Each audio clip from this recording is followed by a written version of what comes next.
ล้นด้วยปัญญายกธรรมเมตตานำพาสื่อสารสัจจะโยนิโสมนสิการองค์โพธิญาณประทานให้เราผมคลื่นเพื่อการศึกษาพระพุทธศาสนาและวัฒนธรรมระบบ FM 104.5 เมกะเฮิรตซ์รายการต่อไปเป็นรายการธุรธรรมนำผลดำเนินรายการโดยหยกธรรม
ก็สารพัดที่จะเกิดขึ้นตามแต่เหตุปัจจัยของธรรมชาติจิตแต่ละดวงก็มีเรียกว่าเส้นสายสัญญาในร่องรอย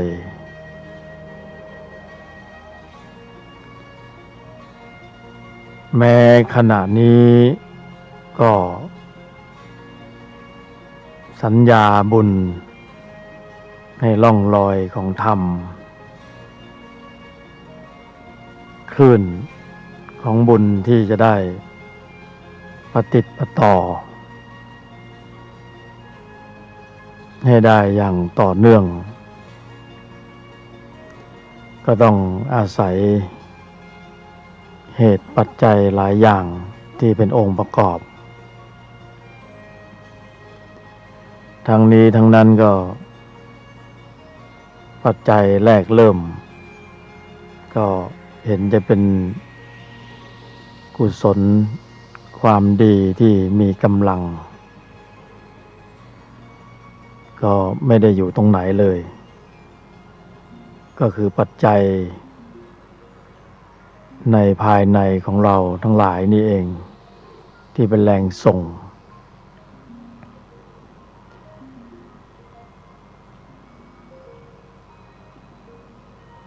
ขณะนี้ก็ถือว่าเชื่อมโยงสัญญาณสัญญาในร่องรอยของบุญหนุนนำ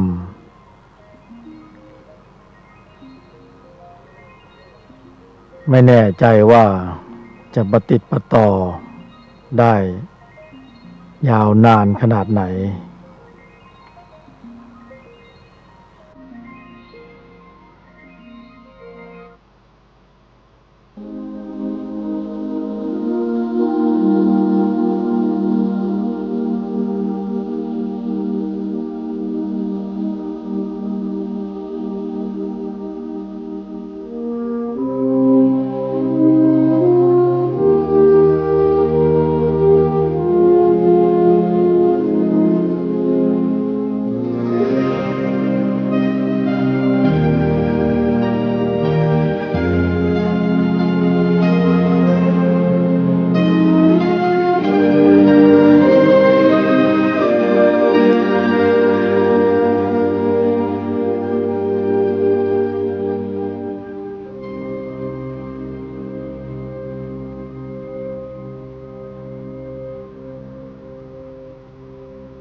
ในอิริยาบถต่างๆ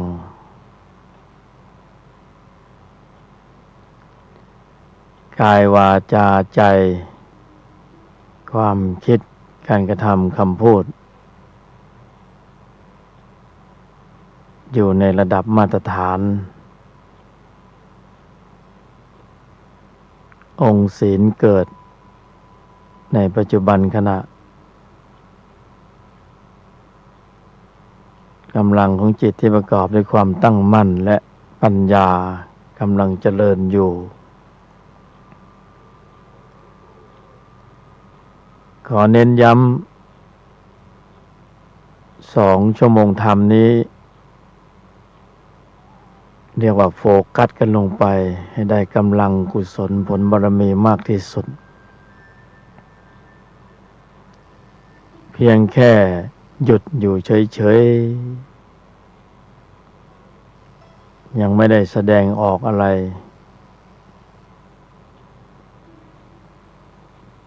เพียรตั้งมั่นสงบระงับ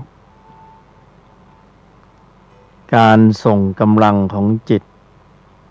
ในระดับชั้นต่างๆที่มีข้อมูลอยู่ในใจของบุคคลเขามีข้อมูลของเขาที่เป็นธรรมชาติอยู่เป็นจิตตาธิปไตยในโอกาสที่จะแสดงบทบาทตามแต่กำลังตามแต่ข้อมูลที่เขามีอยู่เขาสะสมอยู่มีข้อมูลอยู่แล้ว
มีสัมมาประธานที่จะปรับ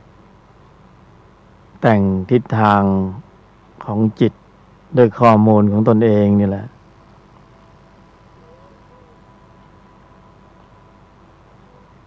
อย่างในชั่วโมงนี้ปรับแล้วขณะปัจจุบันกำลังปรับกำลังแต่งแล้วกำลังลำดับความเจริญของจิตที่ประกอบด้วยกุศลให้เกิดขึ้นโดยการหยุด ใช้จิตที่ประกอบด้วยปัญญาสังเกตดูเหตุดูผลดูกำลังของวัฏจักรจิตในฝ่ายตรงกันข้าม ว่ามันมีอิทธิพลขนาดไหน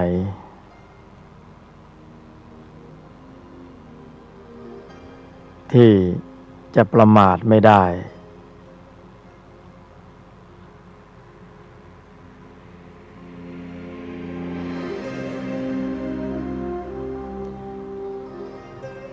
ชั่วโมงนี้เป็นชั่วโมงของการปรับแต่ง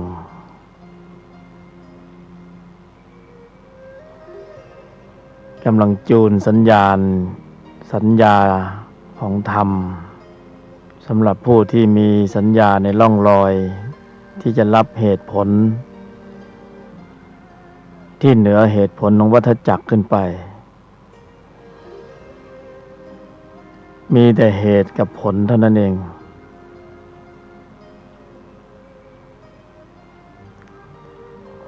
ไม่ได้เน้นปริมาณเน้นพูดกันสื่อสารกันระหว่างจิตสู่จิตที่ประกอบด้วยปัญญาเป็นอารมณ์ของธรรมสื่อสารไปสู่ใจของท่านผู้ฟังได้กระทบอารมณ์ของธรรม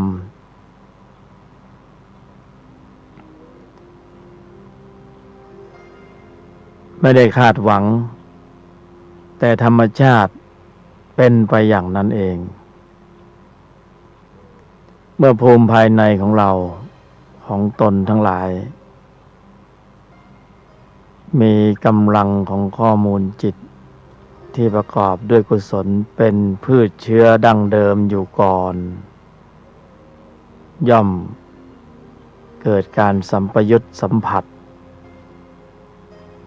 กระตุ้นดึงดูดหน่วงเหนี่ยวให้มีกำลังของวิถีจิตเข้าสู่ระดับคลื่นของธรรมะที่มีความละเอียดอ่อนล้ำลึก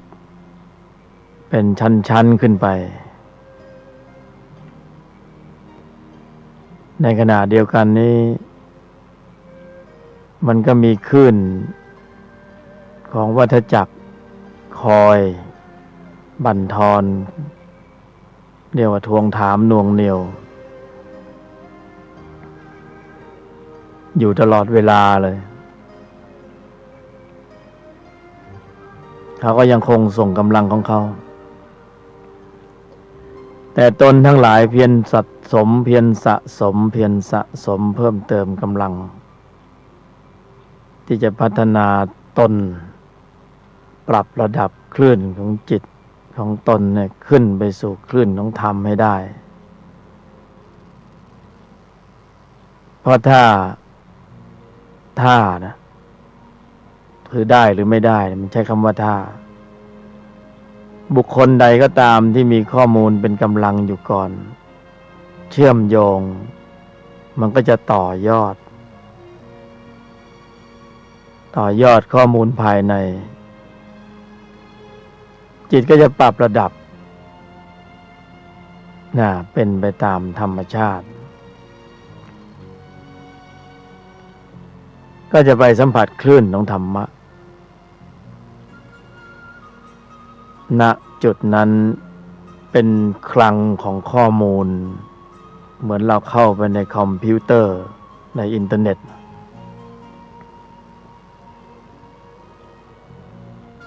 อยู่ที่ตนทั้งหลายต้องปรับ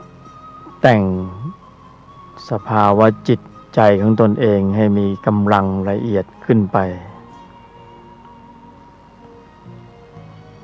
มิฉะนั้นเราก็จะได้ข้อมูลเก่า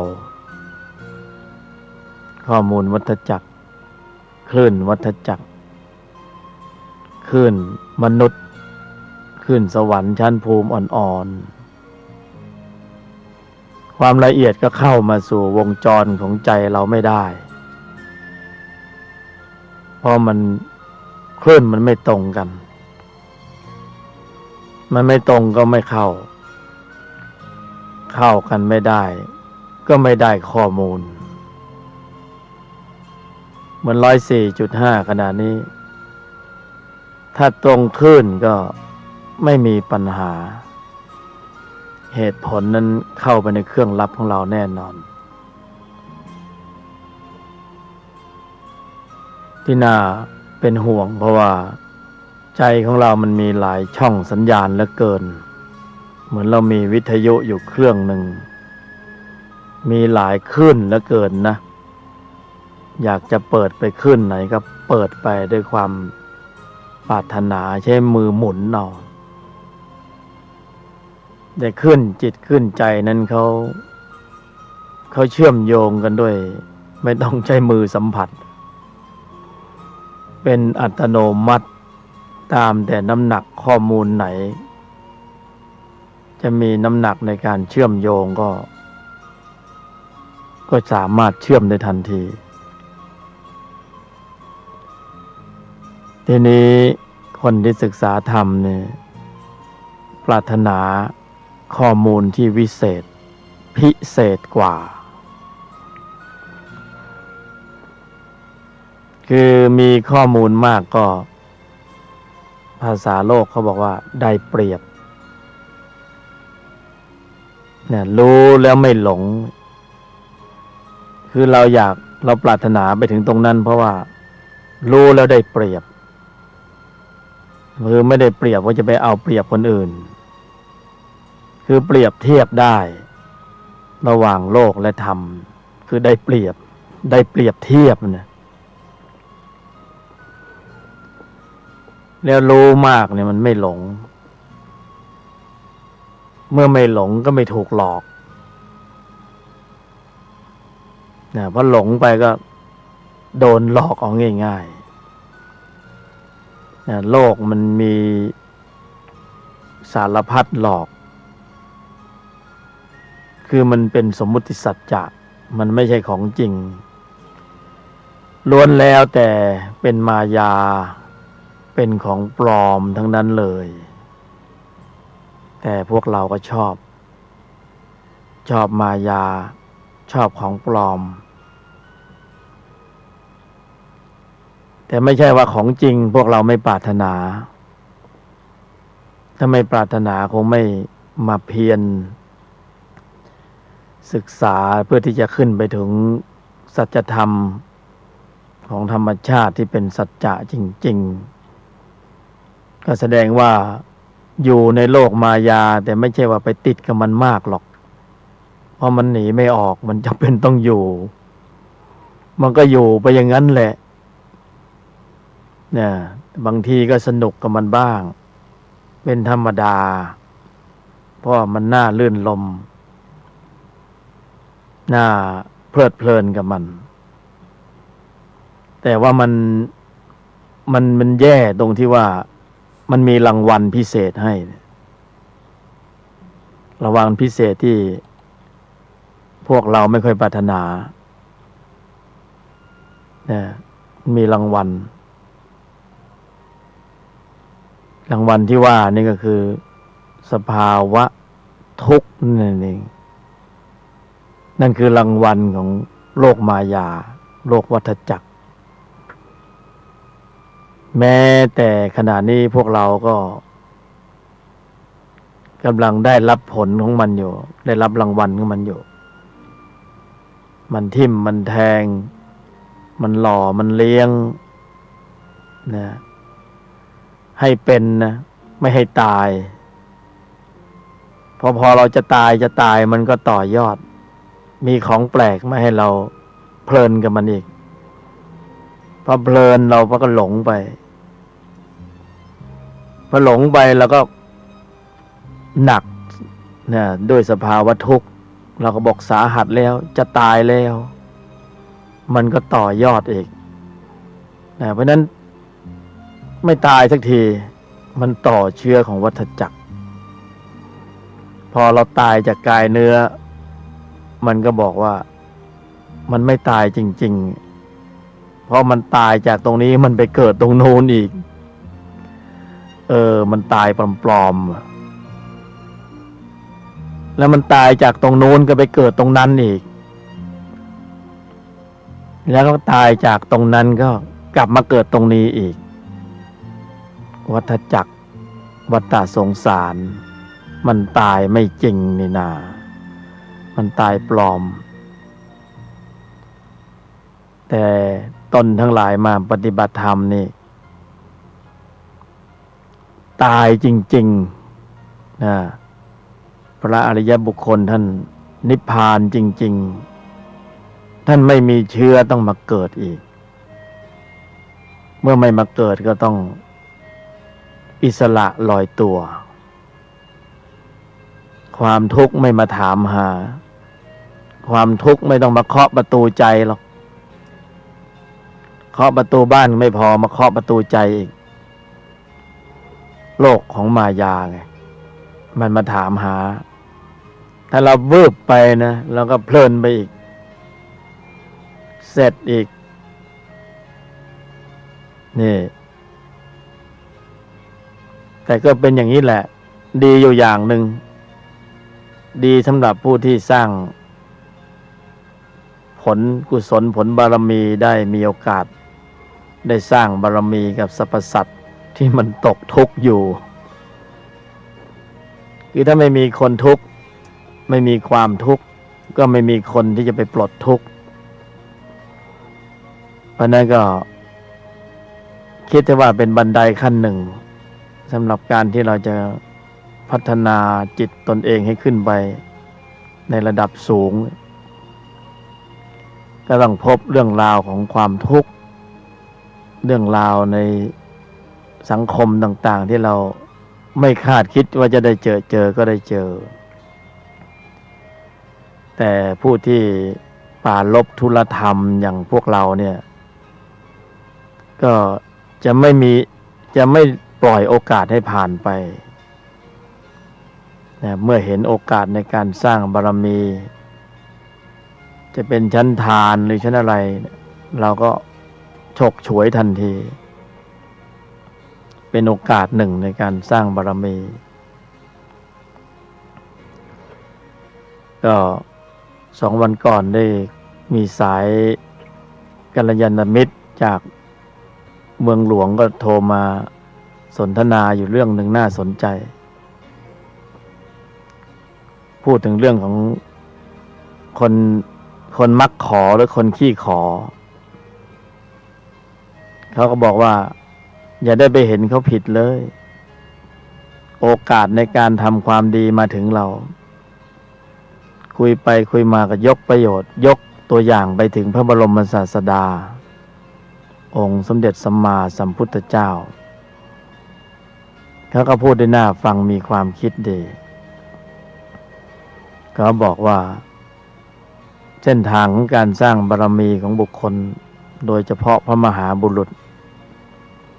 เมื่อครั้งกันโน้นในอดีตตอนที่พระพุทธเจ้าเสวยพระชาติเป็นพระเวสสันดรชาดกพระเวสสันดรถ้าวันนั้นเนี่ยชูชกไม่ปรากฏตัวเกิดขึ้นแล้วไม่มาทูลขอพระกุมารและกุมารีทั้งสองพระองค์นะพระเวสสันดรก็จะไม่ได้จังหวะในการสร้างมหาทานอันยิ่งใหญ่เพราะฉะนั้นเวลาที่ชูชกมาทูลขอพระองค์ก็ได้โอกาสในการสร้างมหาทานนั้นยิ่งใหญ่ก็ได้สร้างทานตรงนั้นบารมีก็ทบเต็มพอดีเลยนะก็เหมาะควรแก่การได้บรรลุเป็นพระสัมมาสัมพุทธเจ้าในภพต่อมา อันนี้ก็เป็นตัวอย่างเล็กๆที่มีกัลยาณมิตรสนทนาให้ฟังผู้บรรยายก็เก็บเกี่ยวก็เอามาเล่าสู่พวกเราฟังเพื่อจะได้ว่าความรู้มันจะแตกออกไปกว้างออกไปเพราะว่า การที่ได้สนทนากับบุคคลหลายฝ่ายในแนวทางหลากหลายความคิดก็เป็นสิ่งที่ดีอย่างหนึ่งที่เราจะได้นำเหตุผลเหล่านั้นมาเป็นเรียกว่าธรรมวิจัยแล้วก็ถึงเวลาก็มาถ่ายทอดถ่ายเทให้ตนทั้งหลายเรียกว่าตนธรรมผู้สนใจในแนวทางของพุทธะได้ยินได้ฟังกัน ก็ได้ข้อมูลจากผู้ฟังก็มากวันนี้ก็เช่นเดียวกันก็จะเปิดโอกาสให้พวกเราทั้งหลายได้นำเสนอข้อมูลตั้งแต่ต้นรายการเลยเราก็จะลำดับเวลาของรายการเนี่ยไปเรื่อยๆจนครบ2 ชั่วโมงธรรมเพราะว่า2 ชั่วโมงธรรมนี้ที่ต้องเน้นเนี่ยอย่างอื่นของธุระโลกเนี่ยวางหมดแต่ก็อย่างว่านะเราดูสัดส่วนเนี่ยมันน้อยธุระโลกเนี่ยเต็มตั้งเกือบ24 ชั่วโมงเนี่ยเราให้เวลาแก่ธุระธรรมไม่เท่าไหร่เพราะนั้นเวลาที่เรามีโอกาสเนี่ยเราก็ต้องตนทั้งหลายต้องเน้นให้ได้ผลเพราะว่าอานิสงส์ของการเจริญ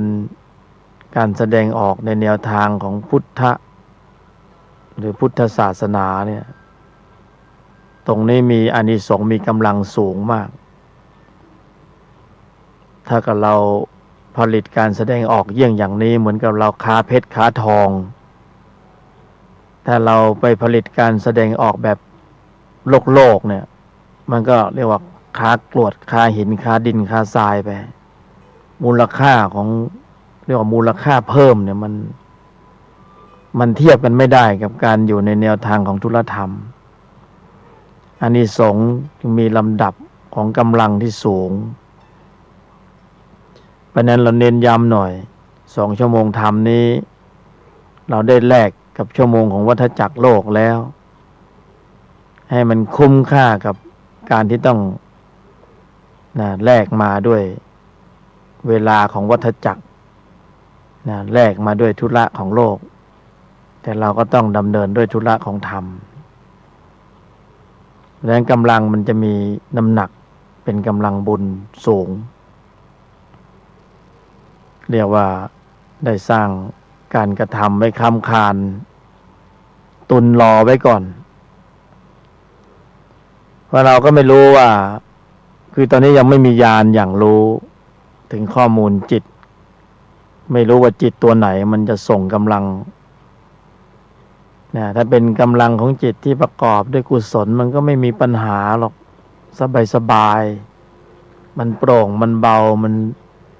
เพลิดเพลินเป็นสุขแต่ว่าไอ้จิตที่มันประกอบด้วยอกุศลเนี่ยมันมีข้อมูลอยู่ในใจของเราถ้ามันกระทบด้วยเหตุปัจจัยอารมณ์ภายนอกแล้วมันก็ไปเรียกเอาจิตตัวนี้ขึ้นมาเราก็จะรู้สึกอึดอัดขัดเคืองไม่สบายกายไม่สบายใจฟุ้งซ่านรำคาญหงุดหงิดแสดงว่าเรามีข้อมูลอยู่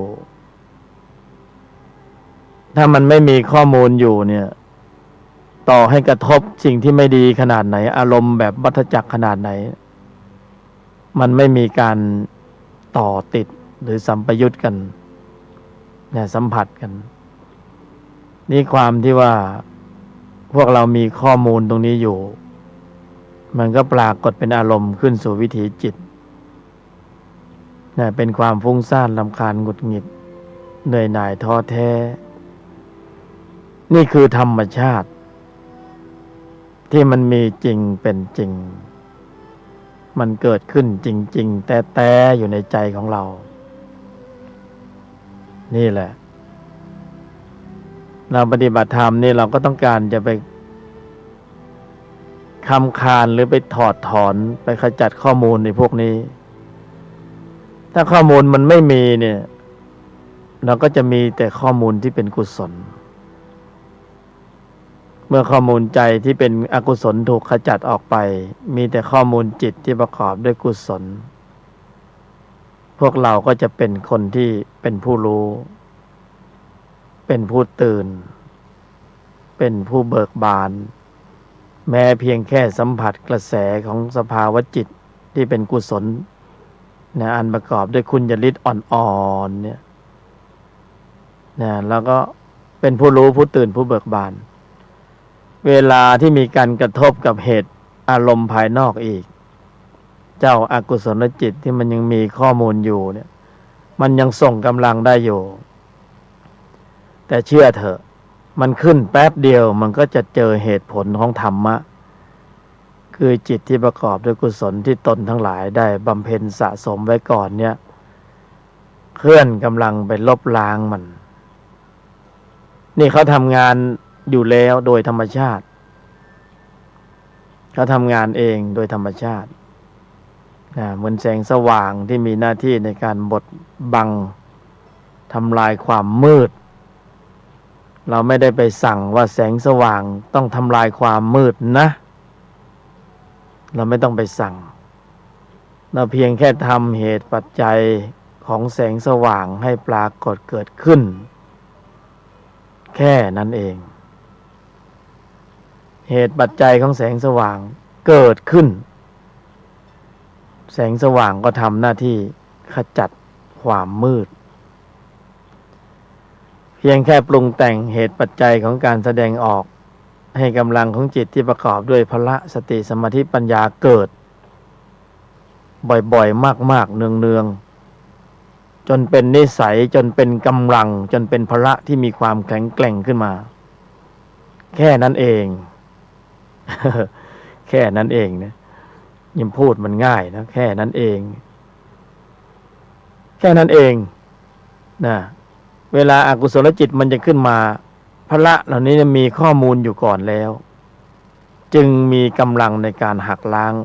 ปรับแต่งสภาวะใจให้อยู่ในภาวะที่เป็นปกติปัญหาที่มันทุกข์แล้วทุกข์อีกทุกข์ซ้ำแล้วซ้ำอีกซ้ำรอยซ้ำที่เก่าซ้ำอารมณ์เดิมนะอารมณ์เก่าๆซ้ำที่เก่าทุกทีก็เพราะเราไม่ขวนขวายไม่ปรับแต่งไม่เพิ่มเติมข้อมูลจิตระดับที่เป็นกุศลไว้ค้ำคานนะมันหลายชั้นนะพอปรับแต่งข้อมูลจิตที่เป็นกุศลวงเล็บอีกทีด้วยไว้ค้ำคานอีกแสดงว่าเราต้องทำไว้ก่อนต้องสร้างไว้ก่อนต้องเพาะไว้ก่อนต้องบ่มไว้ก่อนเหมือนคนทำมาหากินหาเงินเตรียมรอไว้ก่อนเวลาตัวจ่ายมันมาก็มีเงินจ่ายก็นี่แหละเรียกว่าสร้างการกระทำเอาไว้ค้ำคานเพราะเราไม่รู้ว่าจะต้องเจอกับจิตตัวไหนเวลาใดและไอ้จิตตัวไหนเวลาใดเนี่ยไอ้จิตตัวเนี่ยมันอยู่ในใจของเรามันมีความหลากหลายชั้นภูมิมันมาจากการกินสูบดื่มเสพที่เราเสพเข้าไปกินเข้าไปเรากินนรกภูมิเรากินเดรัจฉานภูมิทั้งนั้นเลยที่กินทุกวันมันก็โตอยู่นะแต่มันไม่บอกเรามันแข็งแรงอยู่นะเวลามันได้รับการสนองอารมณ์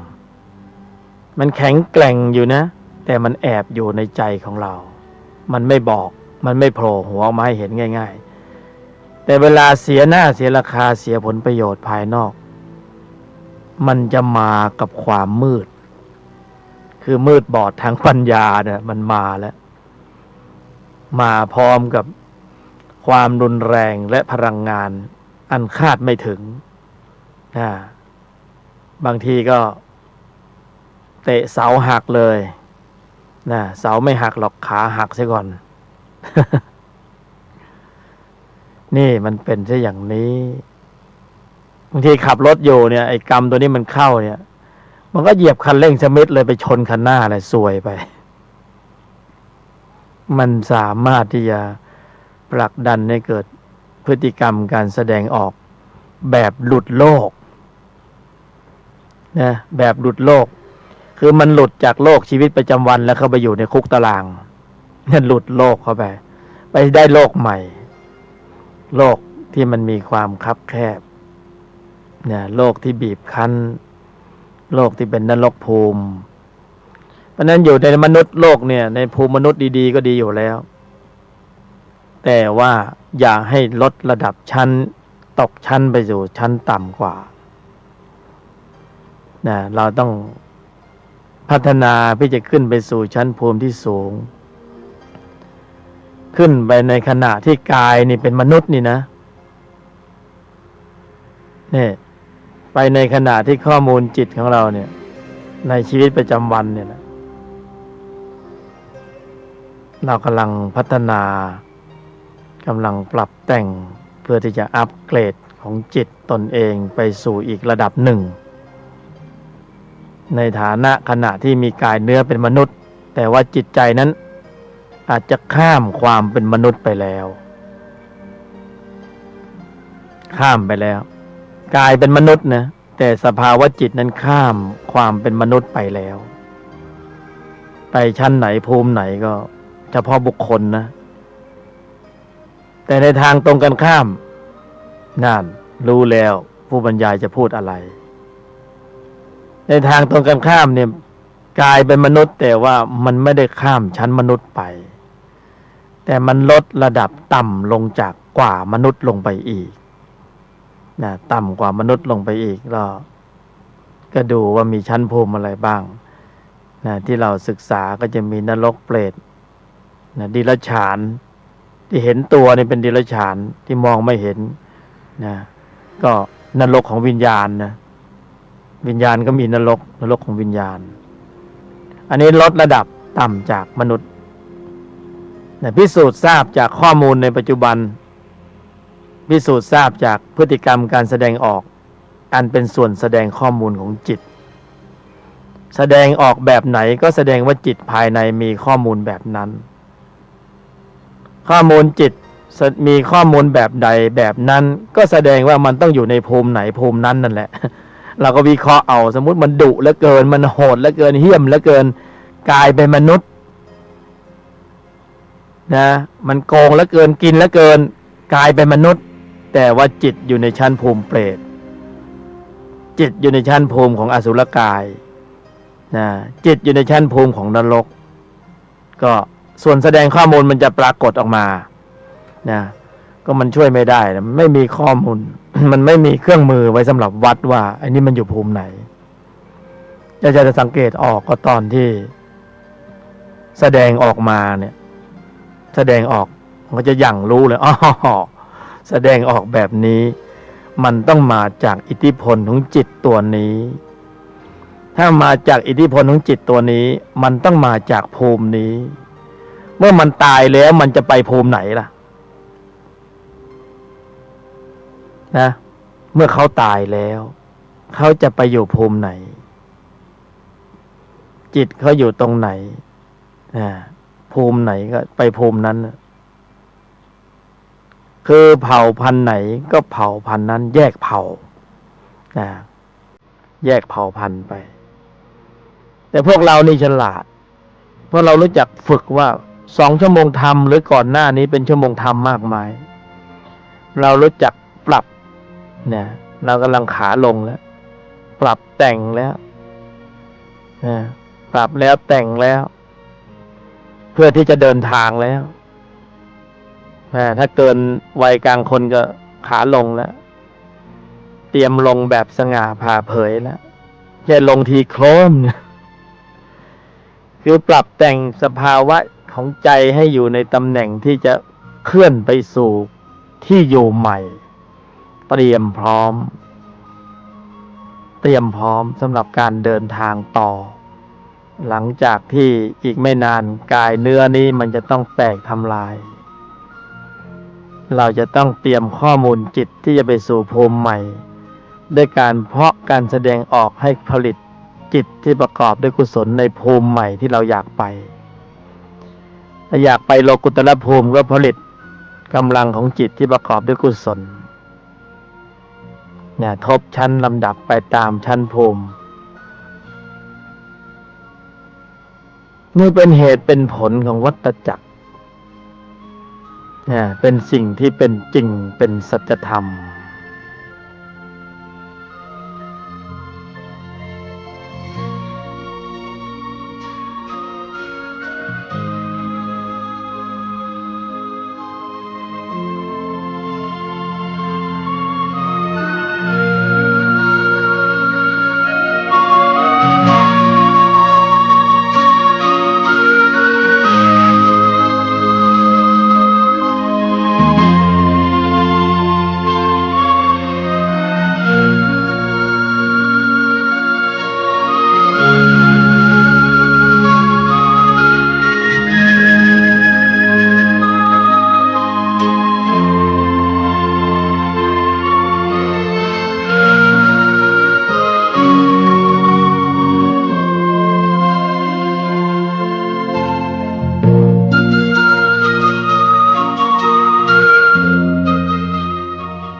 เหตุผลพอฟังได้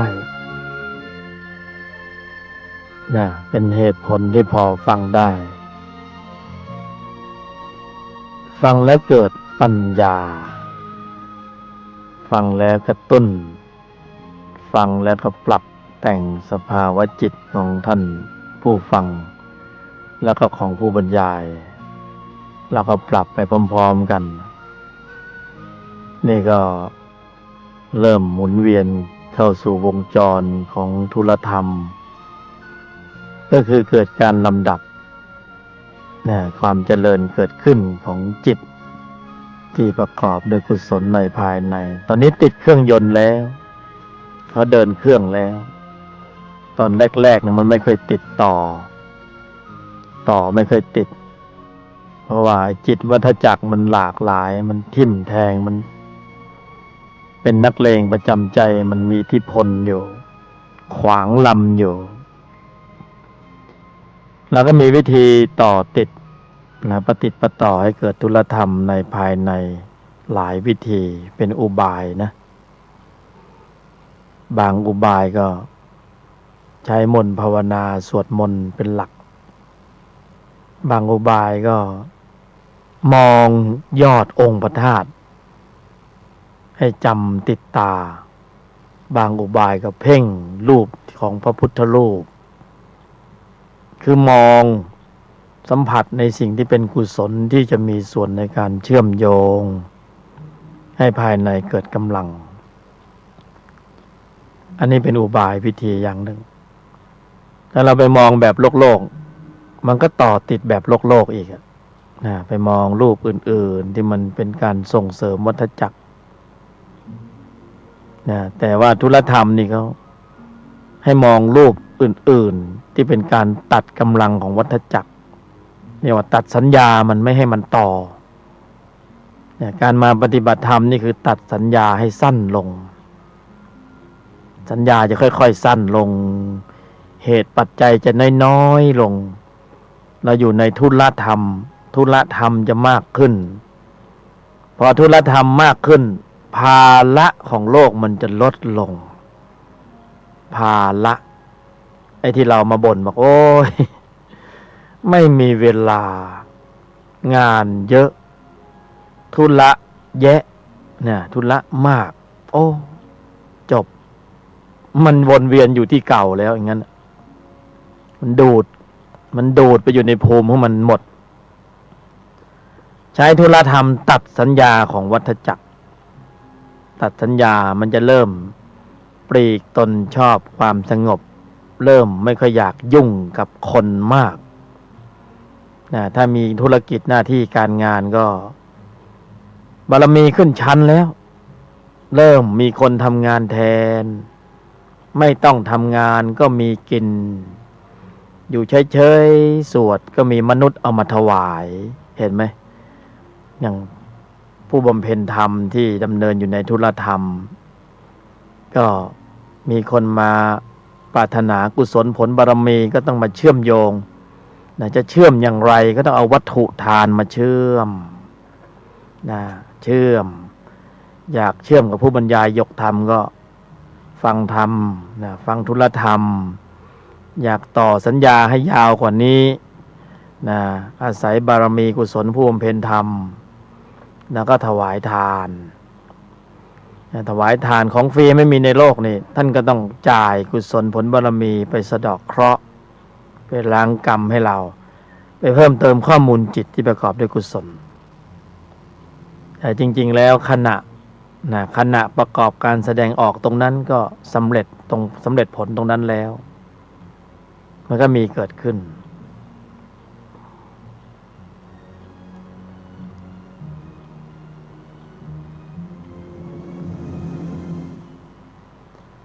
สัญญาก็คงต้องตัดกันไปเรื่อยๆนะแต่ส่วนมากมนุษย์นี่ถ้าไม่อยู่ในแนวทางของธรรมเนี่ยมันไม่ตัดนะมันยิ่งต่อนะ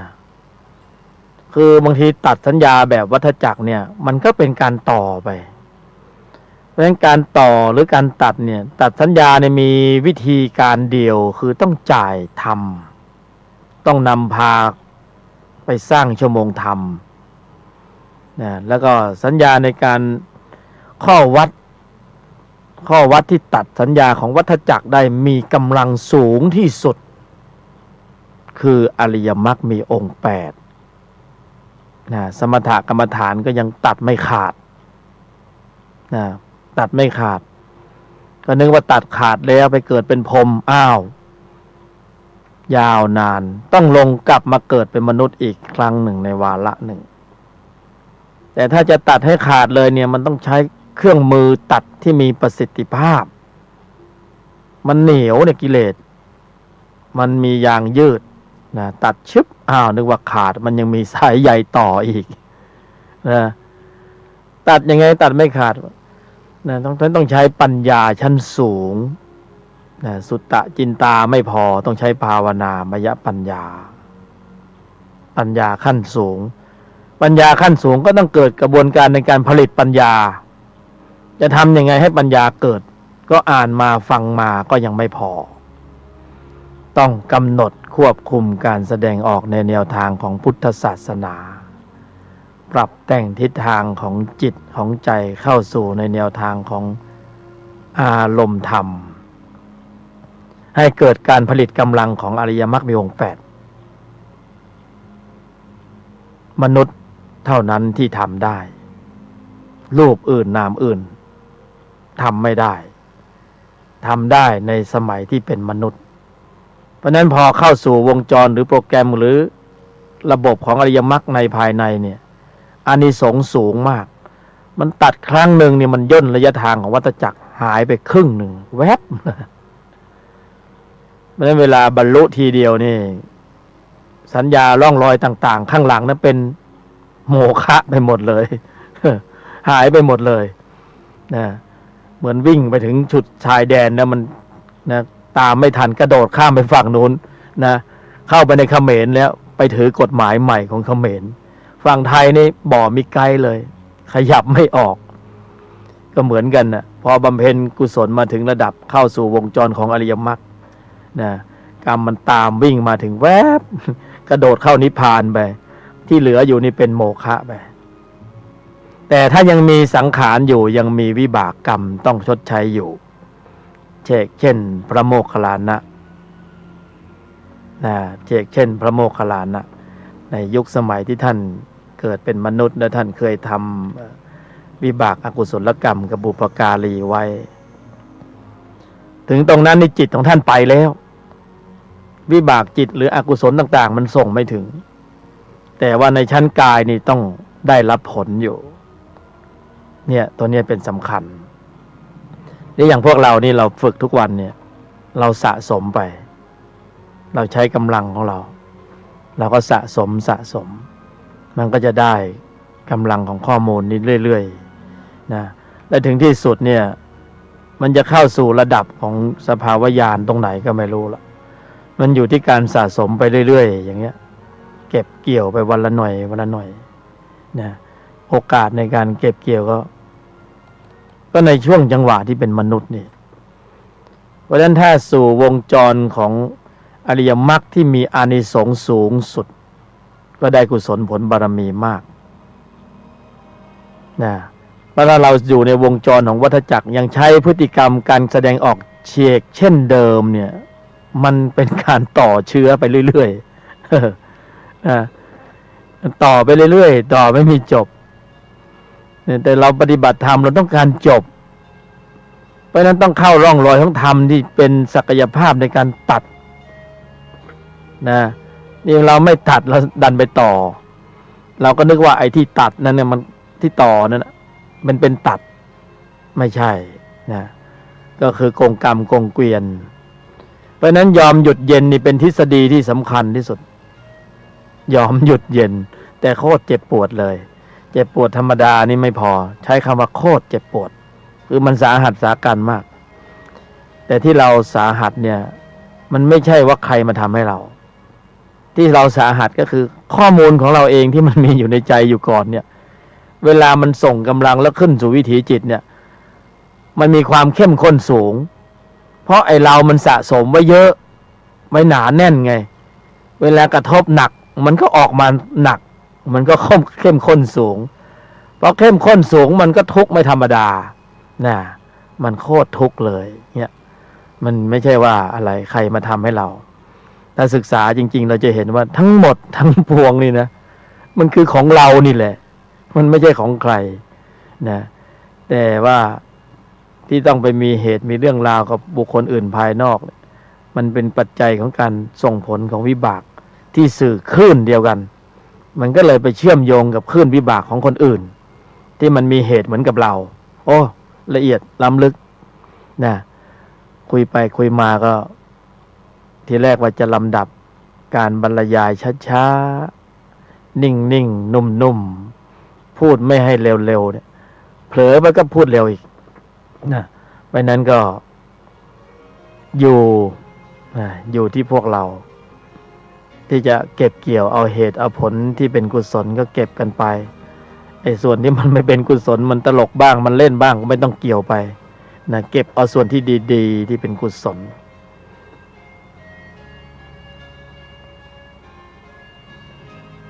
ก็เดี๋ยวก็จะเปิดสายหน้าใหม่แล้วให้ท่านผู้ฟังได้ร่วมแสดงความคิดเห็นผ่านไปแล้ว1 ชั่วโมงธรรม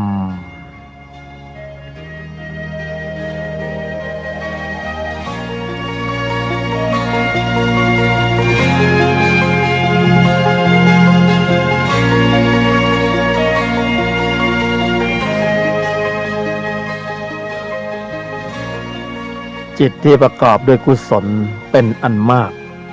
ได้เจริญเกิดขึ้นในใจของพวกเราทั้งหลายคุ้มค่านะพอเสียสละเวลาของวัฏจักรโลกมาสู่ช่วงเวลาของธุลธรรมเนี่ย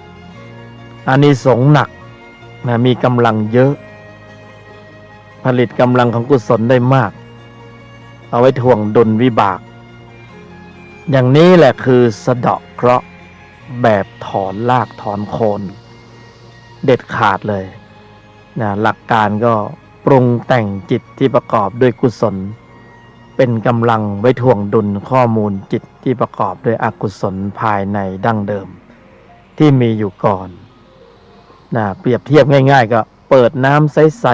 ๆก็คือกุศลจิตนะเข้าไปในแก้วที่มันขุ่นๆเอาความขุ่นให้มันจางลงนะความเข้มข้นมันเข้มเกินน่ะไม่ไหวกินกาแฟเข้มมันกินไม่ได้นะเอาบางๆจางๆหน่อยนะเพราะฉะนั้นอย่าไปเข้มให้มันมากนักนะโลกมันเป็นสมมุติเอาจริงเอาจังเอาเป็นเอาตายซะเหลือเกินนั่นมันต่อเชื้อให้เข้มไป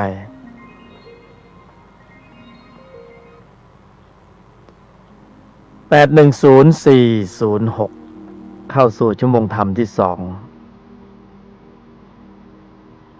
เดี๋ยวทดสอบก่อนใช้ได้ ประธานโทษมีสายอีกสายหนึ่งกำลังเข้าอยู่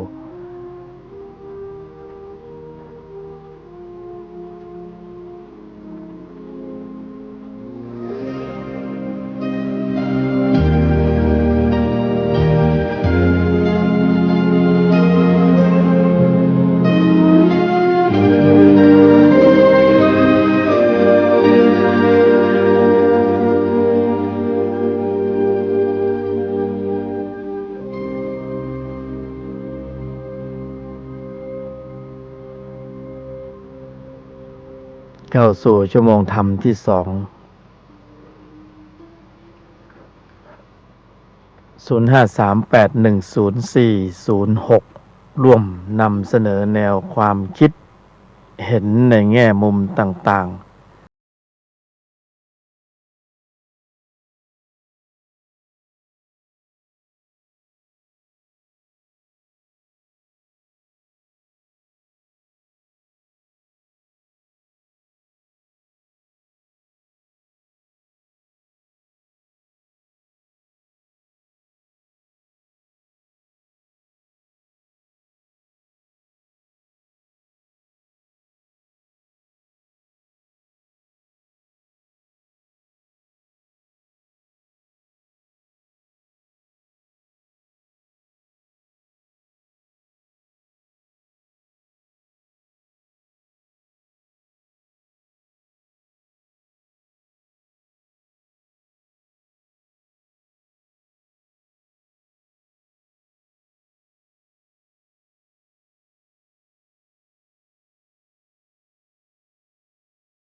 มันทำไม่ได้ ไม่มีเวลาที่จะถือปฏิบัติ ก็เป็นเหตุผลที่กิเลสมันกระซิบขึ้นมา เพื่อป้องกันไม่ให้ดำเนินธุรธรรมไปบั่นทอนฐานกำลังของข้อมูลวัฏจักรจิตคำว่าอุบายวิธีโดยแยบคายเนี่ยเป็นยุทธวิธีในการลบแบบผู้ที่ใช้ปัญญา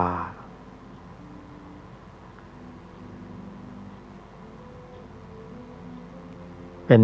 ยุทธวิธีในการเป็นอุบายอย่างหนึ่งในการปรุงอุบายอย่างหนึ่งในการแต่ง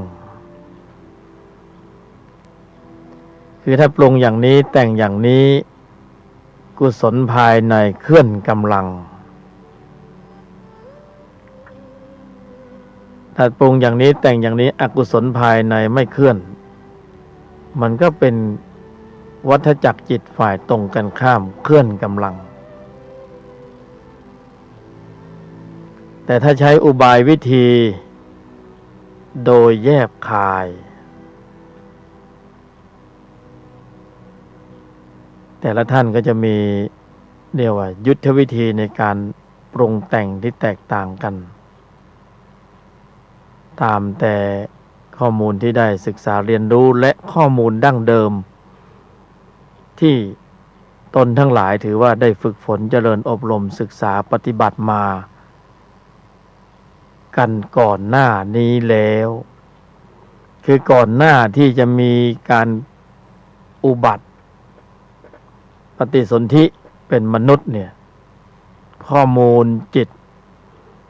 ในลำดับของการดำเนินในธุรธรรมนี่ต้องมีมาก่อนเนี่ยว่ากองบุญถ้าไม่มีกองบุญนี่มันจะต่อยอดไม่ได้เพราะนั้นแสดงว่าต้องมีมาก่อนตรงนั้นแหละเนี่ยเขาจะลำดับภายใน